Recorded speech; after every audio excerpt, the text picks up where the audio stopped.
Hello, and welcome to today's episode of Thrive After 45.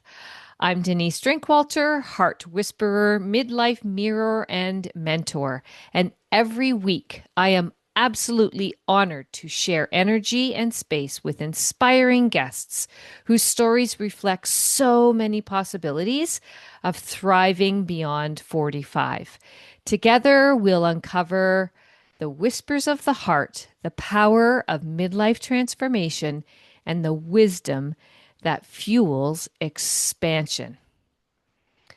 What does 40 years of working with women's bodies teach you that no trend or program ever could? It is such an honor and a privilege to welcome Heike Yates to the show today. Heike is a midlife fitness expert and author whose work spans more than 4 decades. Not because she followed the fitness industry, but because she stayed in relationship with women as their bodies, lives, and needs changed. Her journey into this work began after the pregnancy of her first child and a 50-pound weight gain, a deeply personal turning point that led her back into movement and ultimately into a full-time career in fitness. Over the years, she opened up her own studio and created Pursue Your Spark, a philosophy rooted in helping women reconnect with their bodies rather than battle with them. Heike has impacted thousands of women, particularly in midlife.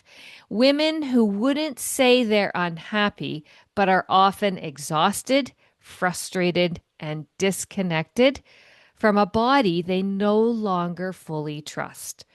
Her work helps them rebuild that connection so their body once again supports the life that they want to live. Welcome to our show today. I cannot wait to have this conversation. Thank you for being here. Denise, I am so excited about our conversation. Thank you for having me. For those of you who are listening on the podcast and not able to see through the YouTube channel, I was really and still am in awe of Heike and her background. She has on her background to the right of her, Pursue Your Spark, the book that has been published. And I really want to dig into the nuts and bolts of some of the key aspects in this book. Before we jump into that, tell us a bit more about your journey. I took snippets, but give us a good understanding of the depth and knowledge that you have to help us really understand this conversation. You know, over the 40 years, and I can't believe it's 40 years. And sometimes I say, oh, it's 35. And then when I really look at it, I was like, oh my God, it's actually 40 years. It is 40 Yeah. years. That, and you said it, my journey really started with my weight gain with my firstborn. And I had no idea about exercise. I know so many women say, where do I even start? I don't know where Yeah. to begin. And that was me. I Mhm. said, well, I see back then, I mean, 40 years ago, YouTube wasn't that big and Instagram wasn't that big. So you got your information from your girlfriends Right? Yeah.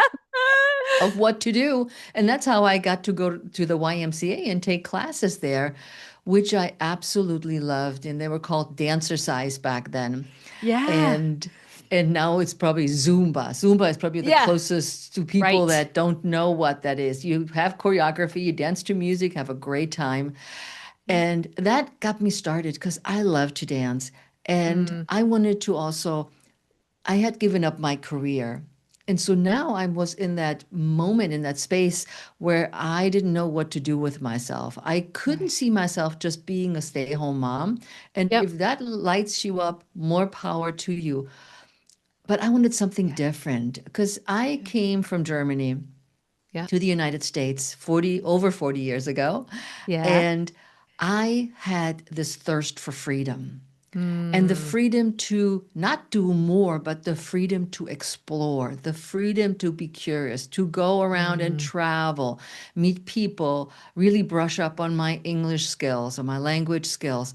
And so suddenly having a family with a child definitely put a stopper to this whole adventure business that I had really planned out. This is what I'm going to do, and I'm working for the Foreign Service.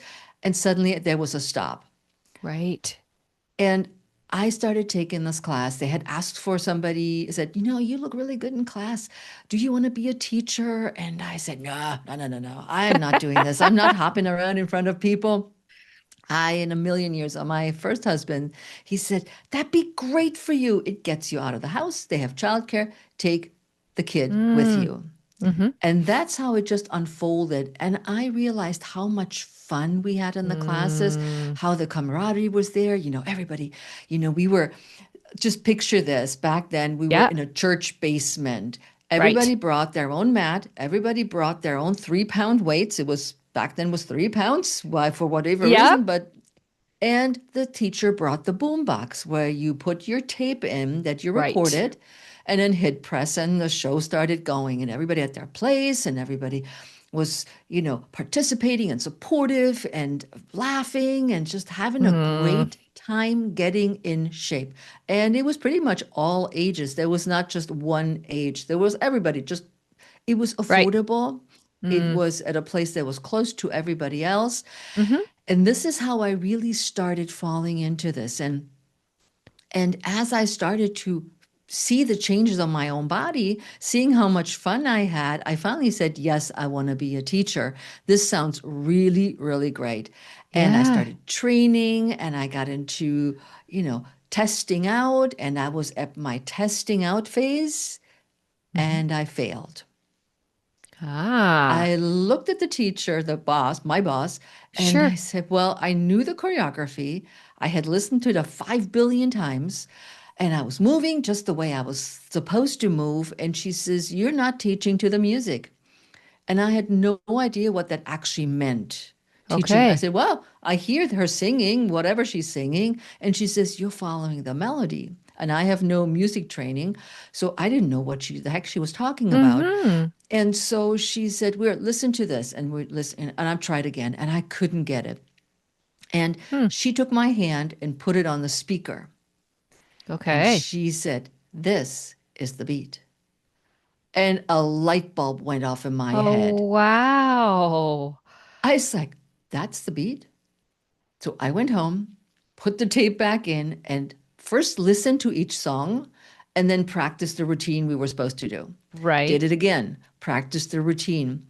And back in the days, I don't know how it is now because I haven't been in a group class for a long time. We would have to face the class and teach Yep. mirror image. Right. Exactly. Yeah. Yeah.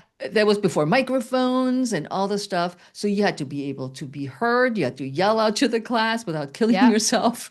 Right. And about a month later, I tried out again Okay. and I passed. I was over the moon. And I think overcoming that hurdle that Mm-hmm. nobody knew that I was deaf on one ear.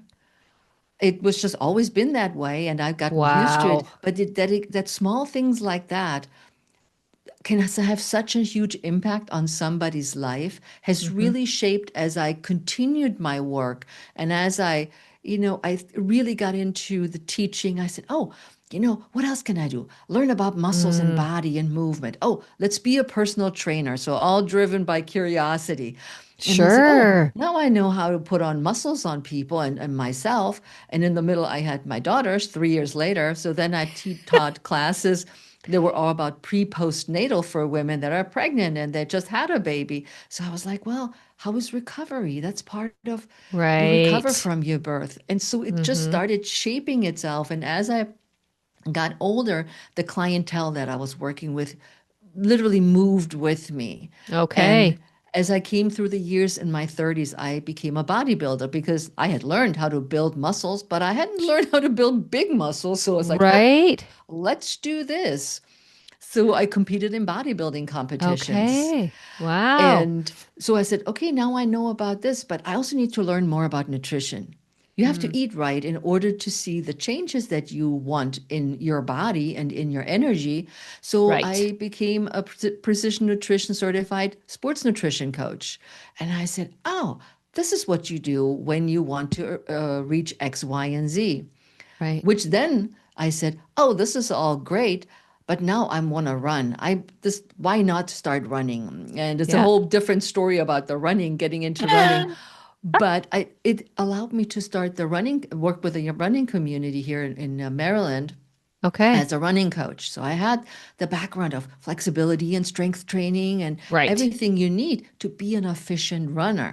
Right. And the people that I coached appreciated that, and so that led then to be ultra marathon runner, meaning running more than 26.2 miles, which Yep. then led into becoming an Ironman triathlete. So all these things were just building on one top of the other, and my group followed. So first it was the Right. mommies that had Yep. kids, and then it was the people that were, oh, I want to have the edge at 30. And at 40, Right. you're like, well, I'm perimenopausal. What else can I do? What can Yeah. I change around my body? Where can I? Going through menopause to me was relatively easy because I always put exercise in the forefront to deal with my issues, my side Okay. effects of of menopause. Right. Were there days when I couldn't get up because I didn't sleep all night? Of course there were. And Mm. I remember I was at one race and I was like, man, my cheeks are really red. I'm getting really hot. That's kind of weird. And then I thought, oh, it's just a hot Uh, flash. It's a hot flash. yeah.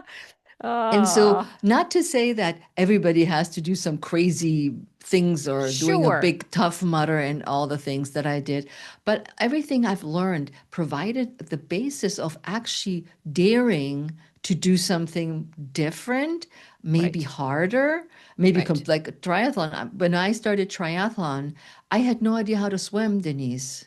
I Wow. had to learn how to swim. Of course. And so I was like, oh, that's interesting. That's what they do in the water.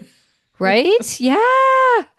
It's it Holy. and so that, being deaf on one ear translated into I understand when you're sore. I understand when you have can't sleep. I understand all the things you're going through Yeah. because I come from a place of I have air quotes a deficiency that Right. nobody really sees and Mm. everybody thinks you're like amazing. Yeah. Look at her and Right. look at what she Right. does. But nobody Right. knows what's behind the scenes. And that really drives Pursue Your Spark. Okay. All of the behind the scenes is so valuable, isn't it?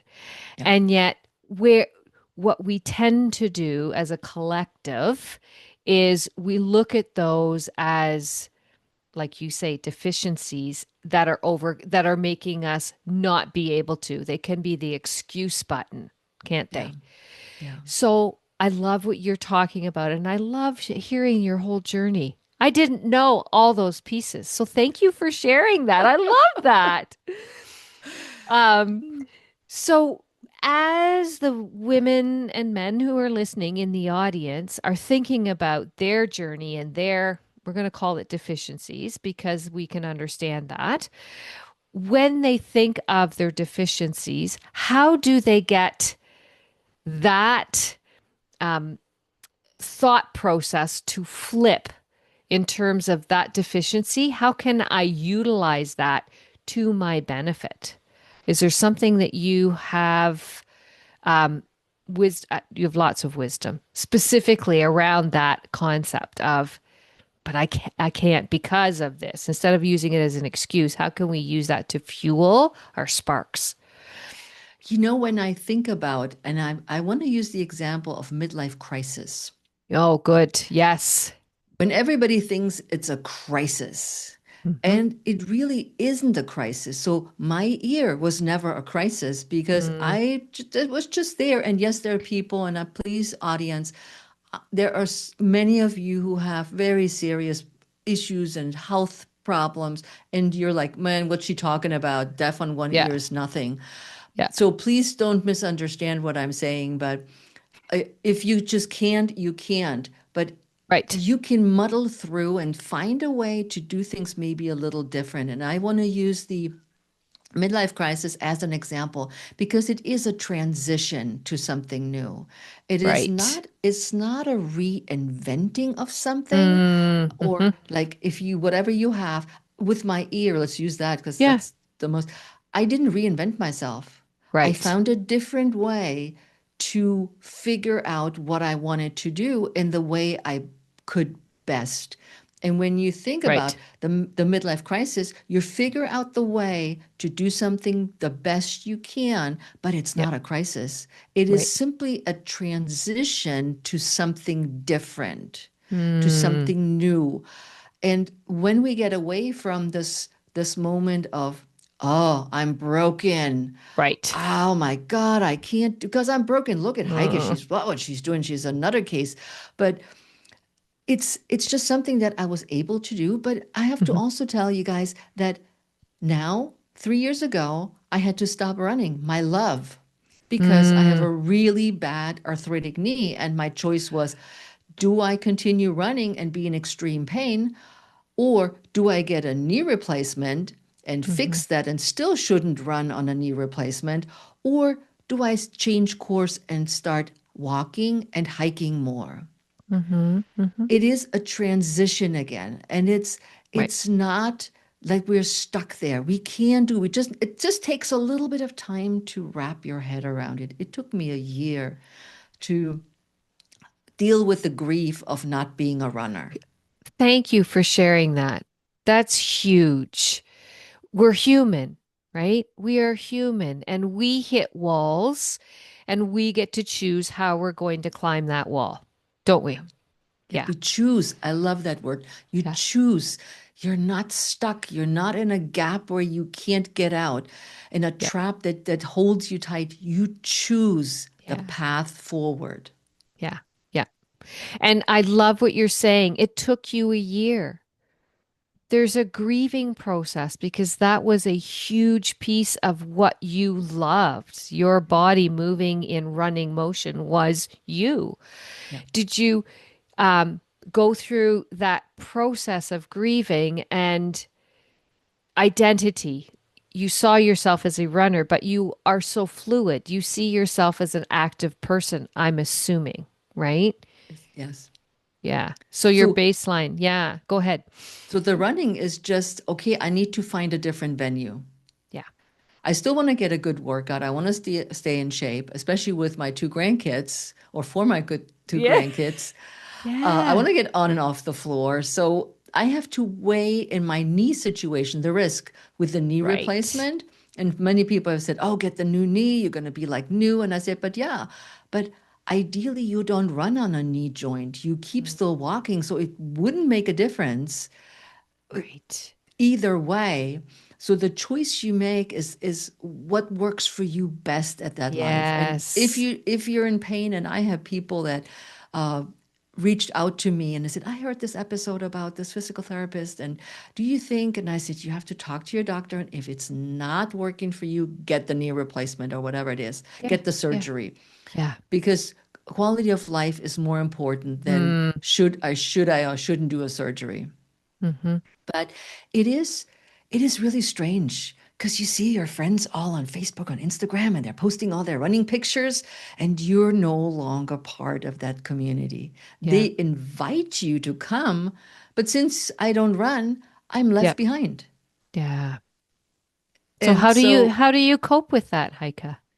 I decided a year after a year that Yep. going back and forth that it's okay to not be a runner and Yep. think of it how hard I can hike. I'm like, Mm. now I'm hiking. I'm like, okay, I still have to be careful with my knee, but Sure. I'm hiking. Yeah.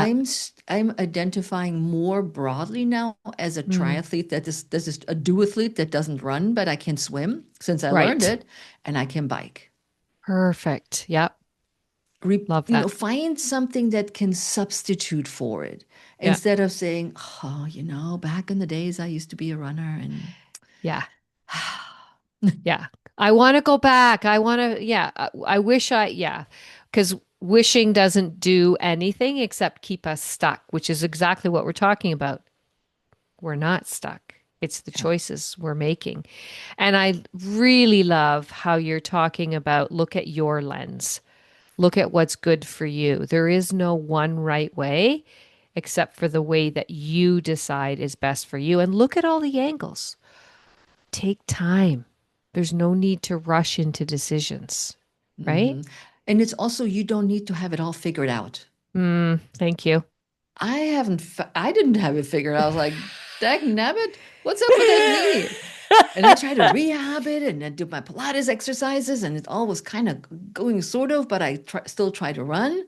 Yeah. And I don't know what I do next. Mm-hmm. I just keep doing what I currently do without the running, Yep. but you don't have to have it all figured out. But Right. think about it, sit with it, and really Mm. say, you know what? Where does the next step for me lead? I like that question. Where does the next step for me lead? Yeah, I love that because you're taking control of your decision making. You're looking at big picture thinking instead of, I want this and I want it now, which I think is Hmm. brilliant in order to fill our cups back up through good decision making. Yeah, yeah, Yeah, absolutely. love that. Love that. Why do so many capable, motivated midlife women still feel that stuckness, even when they're doing quote unquote all the right things? Ooh, yeah, there's a lot of things to dive into. Doing all the right things. I think overall we're always doing the right things. But what do Mm, we base that on? What do we uh what is who set the goal for us? Let's go that mhm. way. Perfect. Yeah. Um where do we go from here? Who set our goals? Who determined that all the approaches we're doing are right for what goal? Right. Why are we wanting to achieve that goal? Why is it that we're really determined, hell bent on reaching that particular goal? Hmm. That's that's always my first question. You do everything right for what? For something that you saw on social media that this person did, and you say, "Oh, I'm doing everything right. I'm following this plan." Is the goal really relatable, or yeah, is the goal relatable to what you realistically can achieve? Hmm. If you have like my bodybuilding example, I needed big muscles because the bigger I got, the better it was on stage for me. I'm a very tall and lanky person. Mm-hmm. And the size, it was never as big as my much shorter competitors. There was no way on this planet I would ever look as buffitude as they are. Yeah. I was trying, I was eating right, I was lifting right, I was doing everything right, but physically, I just couldn't do it because that's just how my body was. Right. Yeah. And that's something we need to really look at and say, seriously, this is just how it is. And Hmm. I will not reach that particular fitness or health goal with with that thinking that I could be that person. Right. Yeah. Yeah. So using what are you modeling after? Are you modeling after reality of your reality, or are you modeling after something that you're looking at outside and you don't know the behind the scenes stuff that has to occur for that to happen? Right? And that's something most women and men either don't ask themselves. No. Well, I see this, I want this, let's do this. This is great. It's a fantastic motivation to say, okay, I get at least started and see how things go. Right. But then you do all the right things and you Mm. still don't reach that goal. Hmm. I just had a conversation with one of my friends at the Capital Women's Speaker Club, and she said, Heike, you're a fitness coach. I have a question for you. I'm like, okay, let's see what that one is. And it's, I'm doing everything right. I'm Mm. exercising 5 days a week. I'm a vegetarian. I'm eating portion controlled.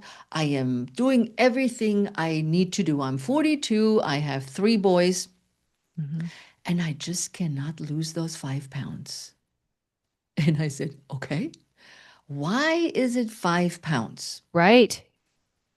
And she said, well, I really don't know. It sounds like a good number. Mm, And I said, how long have you been plugging away on this? She said, ah, quite a while, but nothing happens.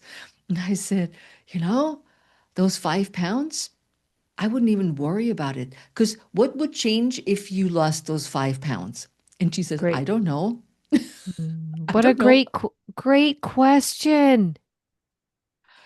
Great question. Yeah. Does What will it, does happen? it? Yeah. So I said, listen, keep doing what you're doing. I said, you look amazing. Remember, you had 3 children, which definitely leaves a toll on our bodies. Hmm. And you don't want to be like your 20-year-old again because that's a whole different lifestyle, a whole different approach. And all. I said, you feel healthy, you feel strong. And she says, yeah.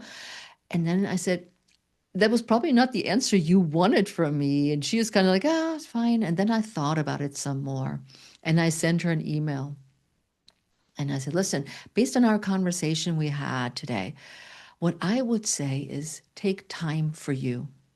I want Mm, you to step away from the boys, the husband, the business that you guys are running. Step away and do something just for you. hmm. And I said, you don't have to answer. She never brought the question up again, the conversation. And I said, what I feel like you need is time out, Hmm. Hmm. reduce stress. Yeah. Don't worry about these 5 pounds. They're Right. just this arbitrary number. But look within and find what really is going on with you, why you're unhappy about those 5 pounds. I bet you Hmm. it's not the weight that's bugging you at the moment. Right. Yeah.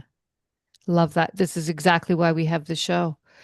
Making sure you do something for you, by you, because of you. Right? Yep, Yeah, absolutely. exactly. And we, as women in particular, feel that guilt, that remorse, that shame for taking out time for ourselves. And we know that it is imperative. It's absolutely imperative to do exactly. I'm so glad you wrote that email. I'm sure it really landed for her. I know it's landing for me now in this conversation, and I know it's landing for the audience, right? Even just there's your permission slip, everyone. Yeah, Do it. Take time for you, by you, because of you. And yeah. very seriously about you, not doing it with somebody else, but take that time and space, right? Yeah. Yeah, it's great to spend time with the girlfriends and chit chat about all the stuff that's going on, but really sitting in the moment where it's quiet. You're not listening to a book or some music, and you're not trying to figure out what the next thing is you're wanting to do or feel guilty because you're not doing anything, just sitting Yeah. there. But Yeah. really sit with it, sit with Yeah. yourself Yeah. and your thoughts that come up. Yeah. Yeah. Totally. And be real, right? Yeah, Really just, and we talk a lot on the show about just, it doesn't have to be half an hour. You can start super small with 30 seconds. Doesn't matter. Just start. Just yeah, start. Take time yeah. for you, by you, because of you. Absolutely. Something I just started doing myself. What's today? For just a little bit last week I started, and then I've been doing it pretty much every day. I got a little book and some markers, a mandala, just a coloring book. Oh my gosh, I'm somebody who has a very hard time staying still. If I am still, the mind is always busy, right? And so I started coloring with the grandchildren, and here I am at night, sometimes just picking it up and just coloring, and my mind is blank. It's beautiful. Never knew. I see it all the time, and I hear people talk about it, and I was like, well, I bought these books for Christmas, so I might as well use it. And it's been amazing. So there's a simple way that I have found. If you're looking for something to just focus on, I just color. And it's amazing what it's been doing for me. I love this because I've seen those businesses that sell coloring books with different kind of pencils and different kind of softness of the pencil and markers and this. And Yeah. honestly, I'm a little snickery. I'm going, "Pff, coloring book for adults." Me too. Let me know if you try it. But what that story just brought back to me was in November, I was able to spend some time with my grandchildren and my son and wife in Portugal for a week. And before we left, I had a couple of little gifts from my oldest granddaughter, Lila, who's now 4. Aw. And I said, oh, maybe you know what? There's going to be a rainy day, and I don't know what the apartment we're renting has. So I got a little case that had all kinds of coloring, like finger paint. It had stencils. It had all kinds of things in there. Yeah. And so one rainy day, my daughter-in-law said, what are we gonna do? It's raining. We can't go outside. And I said, hold on. So I got my case out. And she said, oh, where'd you get that? I said, well, at the store. Yeah. Did you bring that? I'm like, yeah, I brought it from the States. And so Lila and I sat down and we started tracing the stencil. And then she started coloring. And normally her coloring is like all over the place. Yep. And my son said this is the first time she actually colored in the lines. Mm. And so the two of us, like you said, it was really meditative. I'm Yeah. like, I do green now. Okay, you do pink. All right, we're coloring the leaf. Yeah. And the two of us were, and then we stencil some more. Oh, okay. And now we're doing the maze. So we're going through the Mm. maze. And it was so relaxing. Yeah. Now that you mention it, I do need to get one or at least one and try it out in the Yeah. days when I'm just hanging out here. Yeah. I couldn't believe it. I did it the same way. I was thinking, oh, I'll color with the kids, right? We'll try and start working on between the lines and all the stuff. And literally pretty much every night all week. And my grandson brought in his page that he took home last night and he brought it. And then they came in, and what does he do? He goes to his page at the end of a long day, busy day, school, right? And he stands and he's coloring.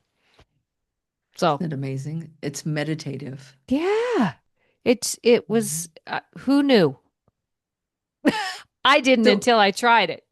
so you guys don't be knocking coloring books as we're saying today. There you go. Heike, this has been such a treat to spend time and space with you. Is there anything you would love to share regarding Pursue Your Spark? Any comments, any closing things that you want to make sure our audience takes away? I say, in my words, and you said you have your words. In my words, I say, stop dimming your light and Mm, pursue your spark. It is never too late. You're never behind, and you never at a point where you don't know. You know enough. Trust your gut that you mm, know, but allow yourself also to sit with that trust and let your intuition lead you to a place that you thought you wouldn't go before. Letting go of the guilt, letting go of the fear. And that's what we do in Pursue Your Spark. And that's what I talk about in my book as well. I mean, mm, the book is supported by fitness and nutrition parts and pieces, but it mhm. is really a self improvement book about defining your spark. What is your spark now? And the spark is different for everybody.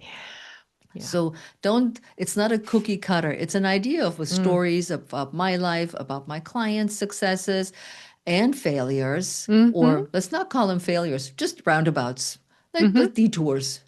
Yep. And and it will help you get clarity of where you might want to go next or what you might want to shine at, whatever it is. You're in your coloring books now, Denise. Mm, Uh, yeah, and so exactly. but think about it. Stop dimming your light. You're worthy. You earned it. Mm, You don't even need to think about it and really pursue whatever spark comes your way. It doesn't matter where it leads you because it can only lead you to more growth, more self-understanding about who you are. right. Yeah.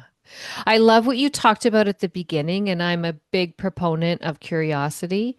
So I would marry everything you say and look at it as let's get curious about what could be next for me, right? I Mhm. think the lens of curiosity takes all the stress and strain out of possibility, Yep, right? absolutely.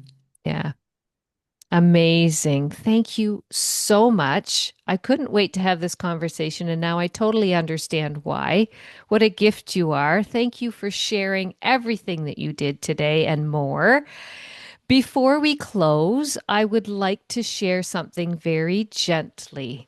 I'm currently stewarding an early formation of a live in person experience, and we're calling it Ignite, the Inner Uprising. And it's being created for women in midlife who feel that very quiet pull towards something more truthful, more embodied, more their own. It isn't an event that I'm rushing or loudly promoting. It's being built really slowly and purposely with care and deep respect for the women in midlife who it's meant to serve. If your body leaned in at any point today during our conversation, if something here resonated beyond words, just know this that there will be a place to gather.